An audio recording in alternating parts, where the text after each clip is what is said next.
Abrindo o Jogo, com Edilene Lopes. Entrevistas marcantes e informativas. Mineiro de Belo Horizonte, advogado, mestre em Direito, professor, governador por 2 mandatos em Minas, foi também vice e, por último, senador.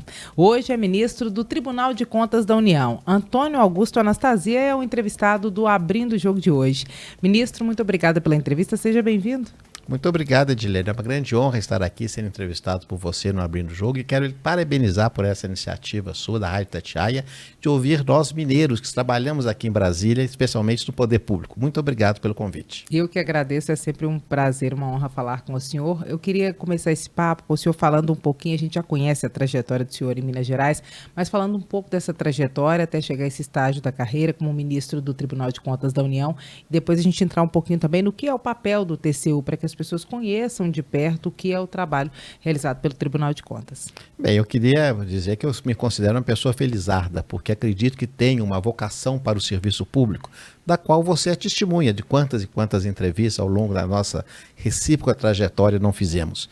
E durante esse longo período, que já chega quase a 40 anos, eu tive a oportunidade de ocupar, mercê da generosidade dos mineiros, diversas funções importantes, desde secretário de Estado ao tempo do governador Hélio Garcia, depois funções do governo federal, novamente do governo de Minas, até ser vice-governador, do governador Aécio, depois governador do Estado, fui reeleito e depois senador da República por 7 anos, quando então meus colegas do Senado me indicaram para essa função muito honrosa de ministro do Tribunal de Contas da União, função que não havia um mineiro desde o início desse século, quando se aposentou o nosso querido amigo prefeito hoje de Montes Claros, Humberto Soto. Foi o último mineiro a exercer funções no TCU. Então, acho que é uma posição muito importante também para Minas Gerais, a despeito de não ser uma função política partidária, é uma função de política pública, é uma função técnica. Muita gente escuta falar daqui e ali, principalmente nos noticiários, TCU, Tribunal de Contas da União, mas não sabe exatamente o que faz o tribunal.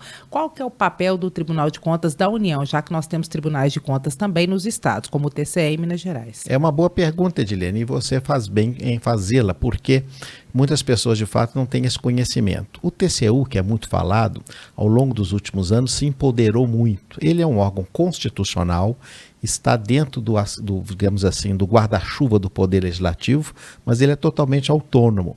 E cada país do mundo tem um órgão do chamado controle externo. Em alguns países é um tribunal, como é o caso da França, de Portugal, por exemplo. Em outros casos é uma auditoria geral, como é o modelo norte-americano, como é o modelo escandinavo. Então, no Brasil é um tribunal de contas composto por 9 ministros, dos quais eu sou um deles, e o Tribunal de Contas tem a responsabilidade de acompanhar a bem alocação dos recursos públicos, do dinheiro arrecadado, mas muito mais do que isso, hoje o tribunal também participa das políticas públicas, identificando equívocos, desvios, apontando novos caminhos, estimulando a boa governança necessária no serviço público. Então, de fato, o tribunal alargou muito a sua competência. Só para dar um exemplo concreto, nos últimos anos, em razão de leis, nós passamos a ser competentes, por exemplo, para todo projeto nacional, o Plano Nacional de Desestatização. Tudo aquilo que vai ser desestatizado depende de uma aprovação prévia do tribunal, que também, é claro, fará o seu acompanhamento. Da mesma forma, por exemplo, políticas públicas importantes, o recentíssimo 5G, tão debatido no Brasil no último ano, foi todo aprovado e acompanhado pelo TCU. Nesses últimos dias no tribunal, nós votamos também um tema importantíssimo, que foi a devolução dos recursos do Tesouro Nacional que estavam no BNDES e que vão ser devolvidos ao Tesouro, que vai permitir ao governo federal um superávit muito expressivo. Por que TCU? Porque nós cuidamos dos recursos da União. E é claro que muitas vezes julgamos também governadores e prefeitos. Por quê? São verbas federais que são repassadas por convênio a estados e municípios.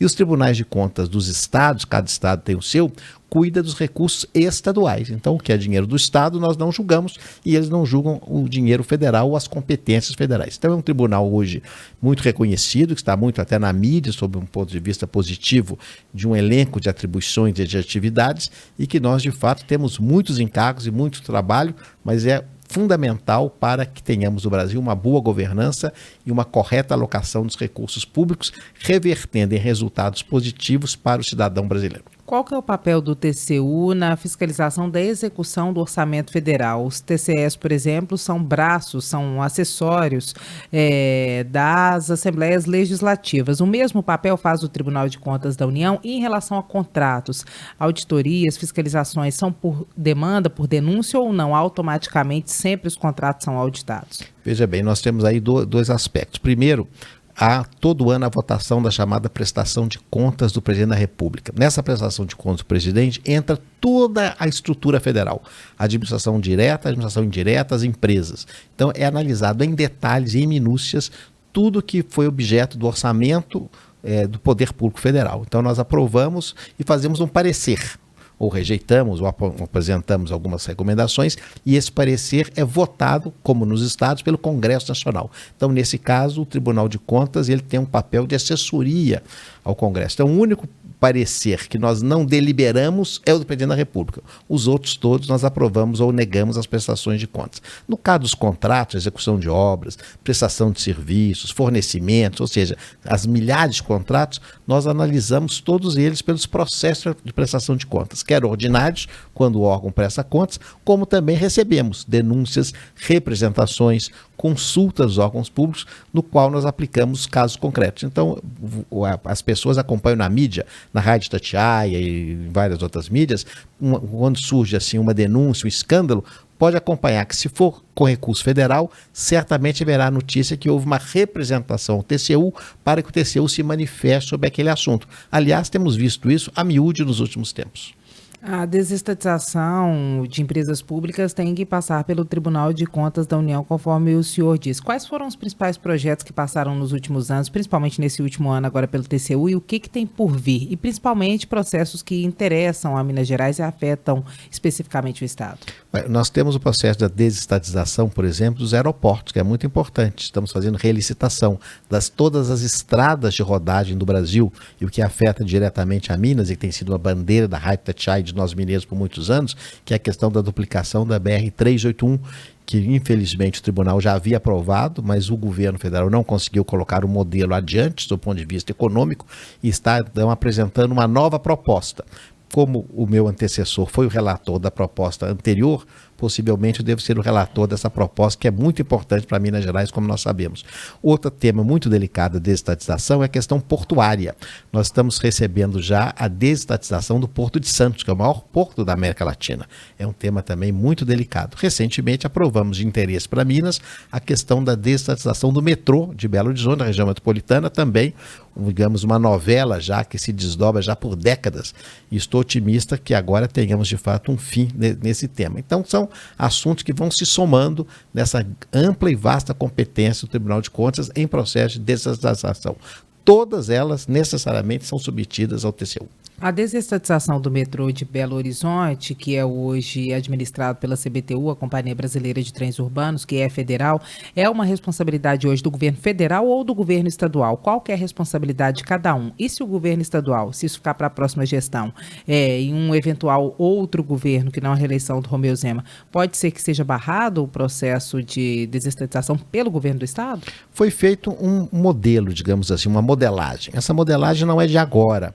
Essa modelagem, na verdade, já existe desde os tempos que eu estava no governo de Minas. É uma modelagem que passa, de fato, pela desestatização do metrô em uma parceria entre a União Federal, que abre mão do que aplicou no metrô e passa para o Estado, mas alocando recursos, porque o grande problema do metrô é que o governo do Estado não tem recursos suficientes para fazer os investimentos, e esses investimentos são necessários para atrair o parceiro privado. Então acredito de fato que, independente do governo, esse é o caminho natural, porque o governo federal, também independente de quem seja o futuro governante, dificilmente vai alocar recursos do Tesouro no metrô de Belo Horizonte, porque as privatizações já ocorreram pelo Brasil lá fora. Então nós estamos atrasados. Então acredito de fato que esse é um caminho sem volta no caso do nosso metrô. Claro, com as cautelas necessárias, com o cuidado relativo aos empregados da CBTU, mas não acredito que haja uma reversão. E acredito firmemente que há um interesse econômico do mercado, digamos assim, nessa modelagem que foi feita, que, como eu disse, depende fundamentalmente da alocação de recursos do Orçamento Geral da União, que para esse ano já foram previstos e que serão alocados a favor desse processo de privatização. Tecnicamente, se o metrô não traz lucro, por que algum parceiro privado teria interesse nessa concessão? Por ser uma modelagem PPP. A modelagem PPP, quando foi concebida na Europa algumas décadas atrás, ela partiu exatamente dessa figura. É uma atividade econômica que depende de um casamento, ao contrário da concessão. A concessão clássica, pura e simples, é uma atividade que eventualmente dá lucro, ela deve dar lucro. Então você dá a concessão e o parceiro privado resolve o problema sozinho. Numa PPP não. Na PPP tende a haver uma conjunção, é uma atividade potencialmente deficitária. Então o poder público supre uma parte e o privado supre a outra. E nesse suprimento dela, claro que há o lucro, porque também não podemos chamar o privado para colocar recursos e administrar uma atividade econômica com prejuízo. Então, a PPP é exatamente o que o nome diz, é um casamento, é uma parceria, cada qual entra com uma parte. Se a atividade se transforma em lucrativa, o poder público se retira. Se ela é deficitária, e existem indicadores de acompanhamento, de desempenho, o poder público comparece. Mas se porventura o parceiro privado for um mau gestor, ele não estiver funcionando bem por deficiência dele e não por razões de mercado, ele será punido por isso. E esse investimento inicial de 2,8 bilhões da União, de 400 milhões do governo do Estado, seriam suficientes para cobrir esse déficit pelos anos da concessão? Não será, não para os anos futuros, mas ele é suficiente para fazer os grandes investimentos iniciais necessários para permitir que o parceiro privado consiga, com uma tarifa módica, mais correta, funcionar adequadamente para os próximos anos. Agora, tecnicamente, mas em tese também, se o governo estadual, porventura, desistir dessa concessão, ele tem poder de barrar esse processo ou não? Isso tudo depende da União, apenas. Nós temos de falar em tese, não é? Hoje, apesar das aprovações feitas, o Tribunal de Contas somente autorizou o processo. O processo depende de um convênio, de um grande acordo entre o Estado Federado de Minas Gerais e a União Federal. Se uma das partes não quer, evidentemente o assunto poderá não ir adiante. Mas volto a dizer, aqui com a experiência, não agora de ministro, mas de quem foi governador do estado, eu acho que qualquer governo vai perceber que não há muita alternativa para o metrô de Belo Horizonte que não for essa, porque do contrário, continuará dependente da alocação de recursos pela CBTU. E a CBTU é uma empresa que não tem recursos, nem vai ter.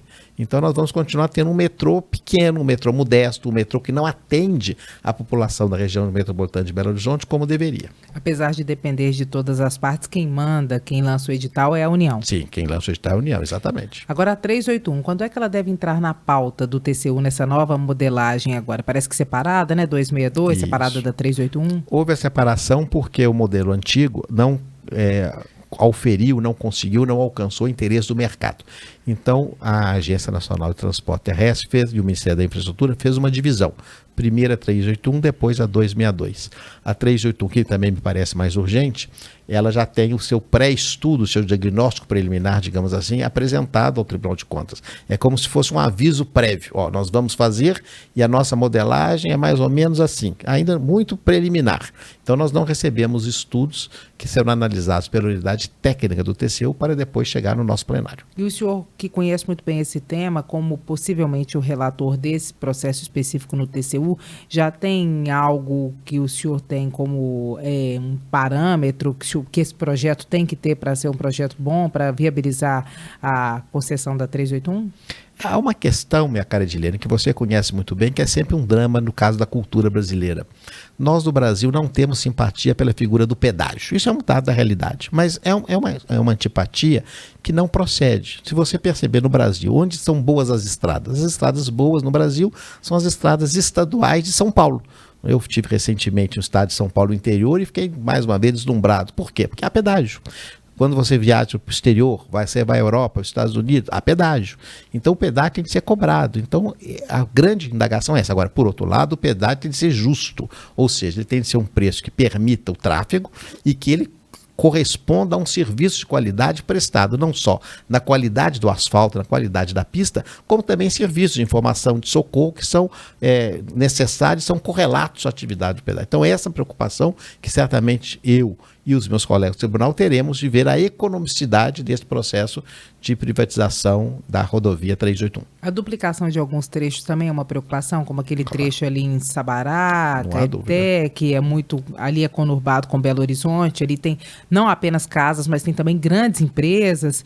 O senhor acha que esse problema será finalmente resolvido ou não? Pode ser um entrave? Eu acho que é inafastável. Nós sabemos que temos um problema ali muito delicado, que são exatamente essas chamadas ocupações, que ocorreram ao longo do tempo. Então as pessoas também têm ali, elas não podem ser simplesmente despejadas sumariamente. Ainda havia um projeto social para dar uma adequação àquela região.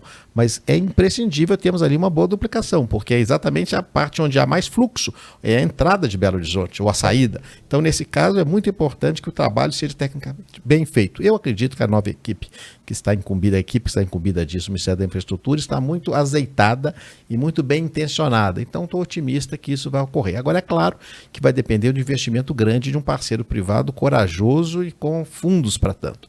Então, tivemos de aguardar um pouco, porque é claro que nesse momento eleitoral que vivemos, não é o momento mais propício para isso. Mas, com certeza, na virada desse ano para o próximo, nós teremos boas notícias na 381. E o senhor acha que vai haver interessados ou que pode ser mais um leilão esvaziado?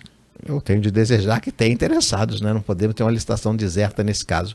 Eu acredito, Edilene, que o Brasil tem uma potencialidade muito grande de receber investimentos internacionais, de capitais privados, pelo nosso perfil econômico. Basta ter um pouco mais de equilíbrio, um pouco mais de segurança jurídica, que é um tema que eu debato muito no tribunal e fora dele, que o Brasil hoje ainda está um pouco aquém do necessário, para que esses grandes investidores e fundos econômicos internacionais possam alocar mais recursos no Brasil. Nós já somos hoje um dos países que mais recebe, mas podemos receber muito mais, porque nós temos deficiências de infraestrutura e essa deficiência será suprida com esses investimentos.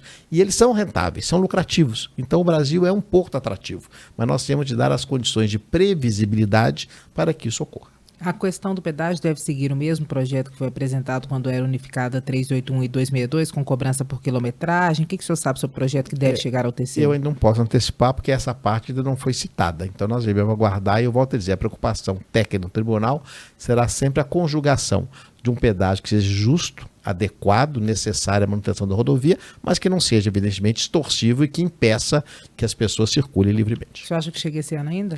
Eu acho que sim. A proposta certamente chegará. Das propostas nacionais que afetam os estados como um todo, o que passou de importante por último no TCU, que tenha dado certo? E o que o senhor acha que são as próximas pautas que devem vir e as mais polêmicas que devem chegar no Tribunal de Contas da União? Volto a dizer, em campo nacional, nós aprovamos o 5G, que está sendo aplicado ao Brasil aos poucos, com grande repercussão. A questão portuária é fundamental também, ainda que, por exemplo, Minas não tenha porto, mas uma reforma portuária para Minas é fundamental, porque o Minas é um estado exportador. Então nós dependemos da modernização da estrutura portuária brasileira. Então acho que todos esses temas são temas muito relevantes e que vão ser objeto desses estudos que o tribunal está fazendo em razão das demandas do governo. Acho que a infraestrutura brasileira ainda depende de uma grande alavancagem e, naturalmente, a desestatização é o caminho, na medida que nós sabemos que, infelizmente, o orçamento federal já não é o mesmo do passado, ou seja, não existem recursos públicos suficientes para lastrear grandes obras públicas como tivemos no passado. O senhor acha que, independente de quem seja o próximo presidente do Brasil, a questão das concessões e privatizações, parcerias público-privadas, é irreversível que haja uma ampliação nessa área? Eu acho que sim, eu acho que é reversível, porque independente da ideologia de quem for o chefe do Estado no Brasil, não há alternativa para a criação de empregos, para o desenvolvimento, do que nós não temos, de fato, uma estrutura capitalista em parceria do poder público com o setor privado. Volto a dizer, com todas as garantias. Até porque, para que as políticas sociais funcionem, e nós sabemos a prioridade delas na termos de educação, cultura, saúde, segurança pública,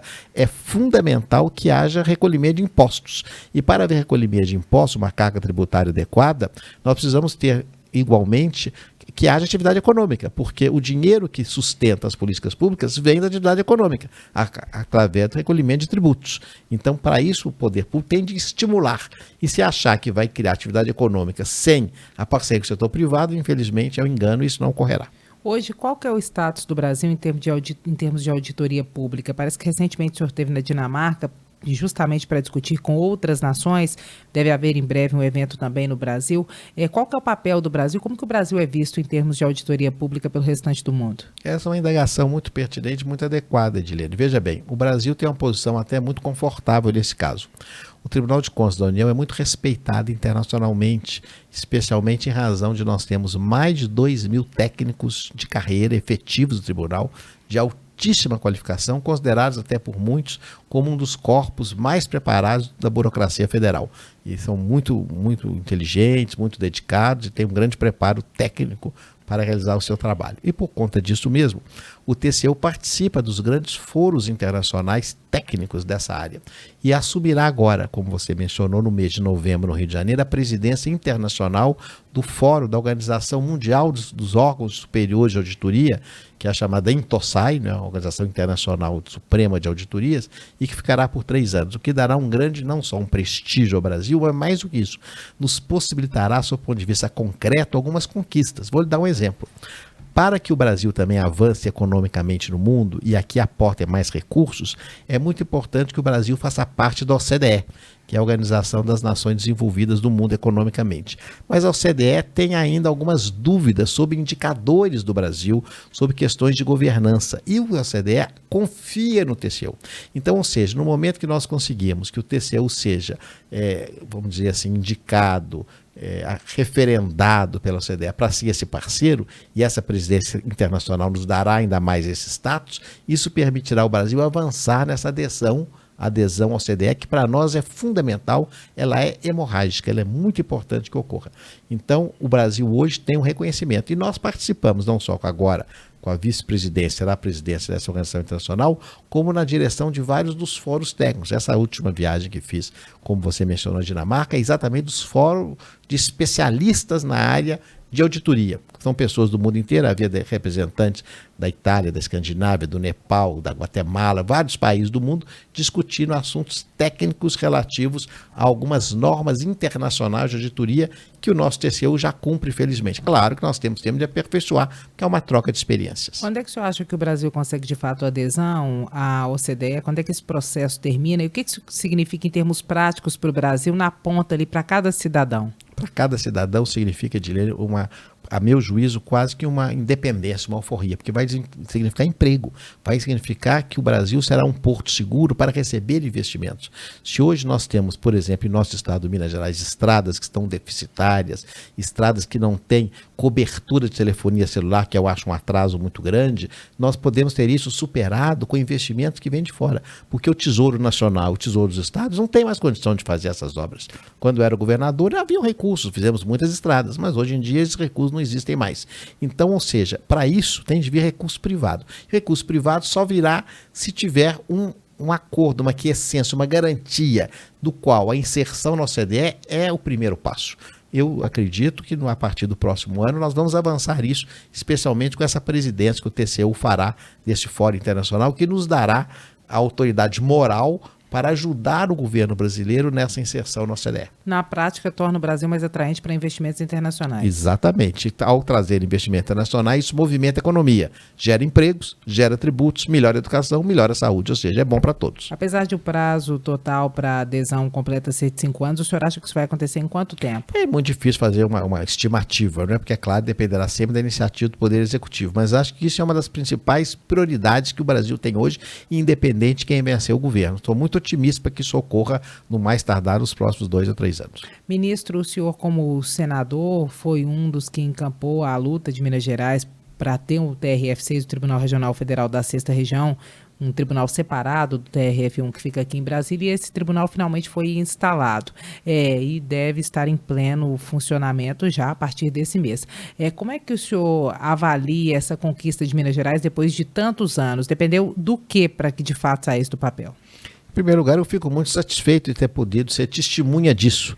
Acompanhei essa luta, essa cruzada desde o início, quando então o senador Arlindo Porto lançou essa ideia, ainda no século passado, nos anos 90, como senador. E essa luta foi se desdobrando ao longo do tempo e felizmente nós conseguimos. E eu acho que conseguimos, em especial, pelo fato de estar na presidência do Senado o senador Rodrigo Pacheco.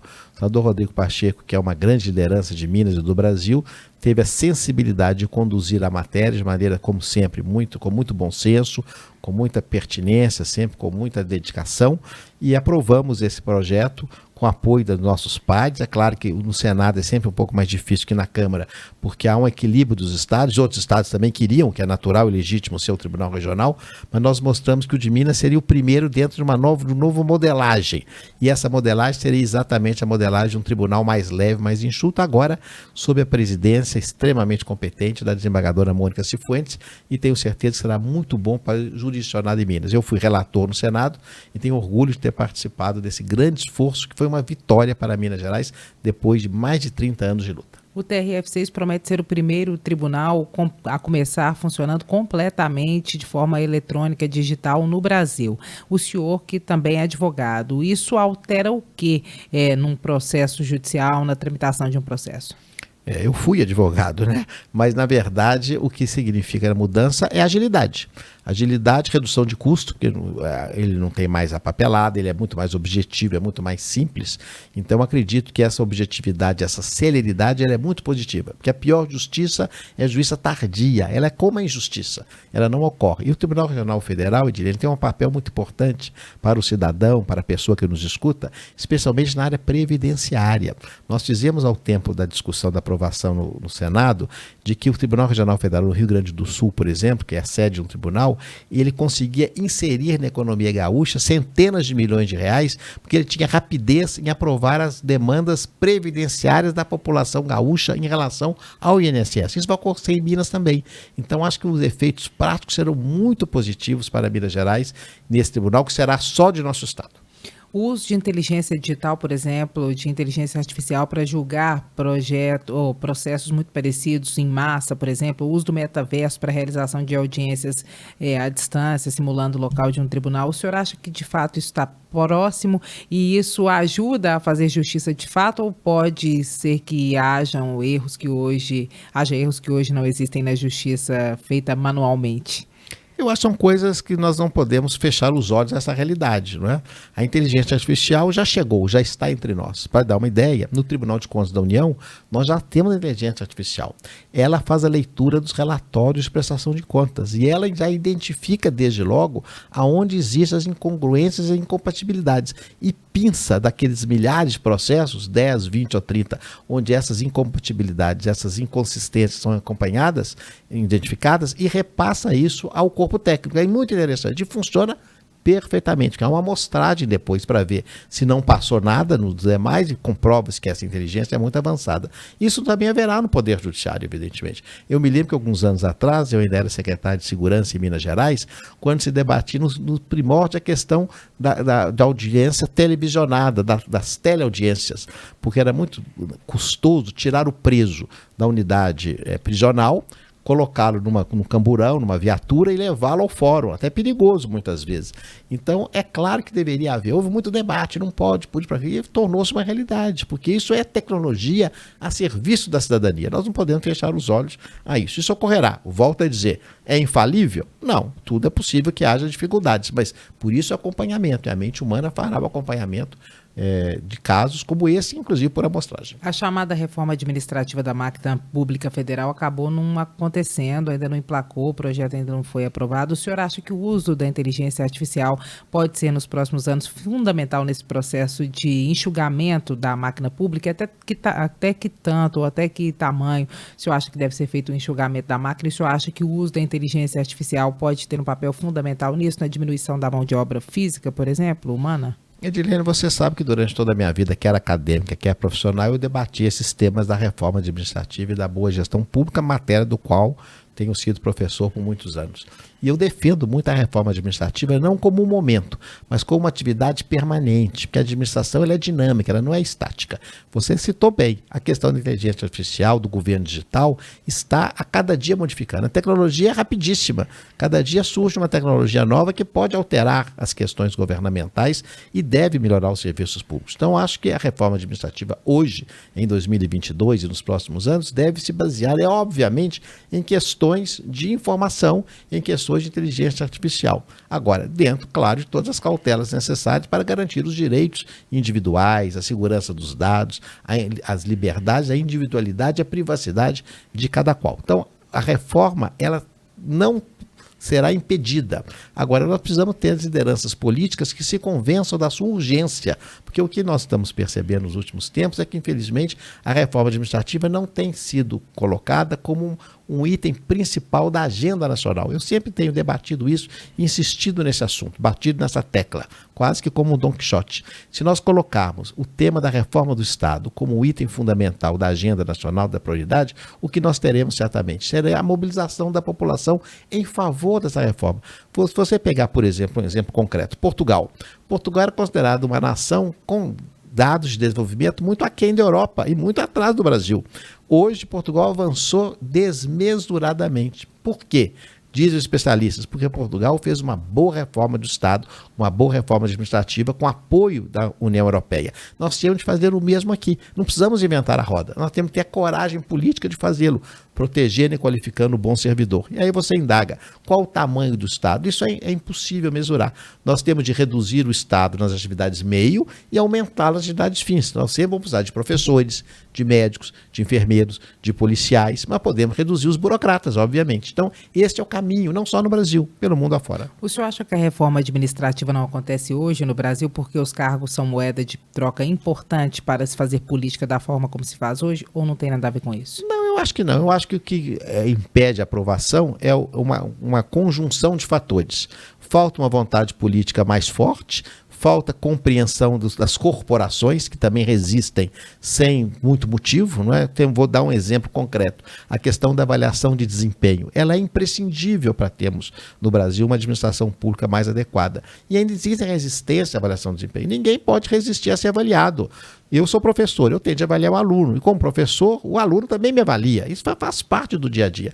Então nós não podemos imaginar um corpo de servidores que se senta afastado das avaliações. Então é uma incompreensão que resiste à reforma. Eu, pessoalmente, enquanto parlamentar e academicamente, eu sempre defendi a estabilidade no serviço público. Continuo defendendo, mas a estabilidade não é absoluta. Ela tem de ser rompida exatamente pelo mau desempenho, através da avaliação do desempenho a ser apurada. Então essa incompreensão é que leva a essas dificuldades. A falta de uma vontade política mais firme, somada à resistência de alguns segmentos que, por incompreensão e até por comodismo, não querem enfrentar uma nova realidade que está pelo mundo afora. Ministro, vamos fazer um bate-bola rapidinho? Eu dou uma palavra e o senhor devolve uma palavra, uma frase? Perfeitamente. Transparência no poder público. É hoje imprescindível. Compliance. É a mesma coisa. Integridade e compliance são pressupostos hoje da moderna administração. Combate à corrupção, como fazer? É fundamental o controle social. O controle social é muito importante porque nós permitimos que o cidadão ajude o poder público no controle da alocação dos recursos públicos. Ministro, muito obrigada pela entrevista. Eu que agradeço, Edilene. Muito obrigado a você e parabéns pelo seu programa. Eu que agradeço. Nós tivemos hoje o ministro Antônio Augusto Anastasia, que é mineiro, e é ministro do TCU, Tribunal de Contas da União. Acompanhe nosso podcast, que vai ao ar toda segunda-feira, em áudio e vídeo, feito do estúdio aqui em Brasília e disponível nas redes sociais e no site da Rádio Itatiaia.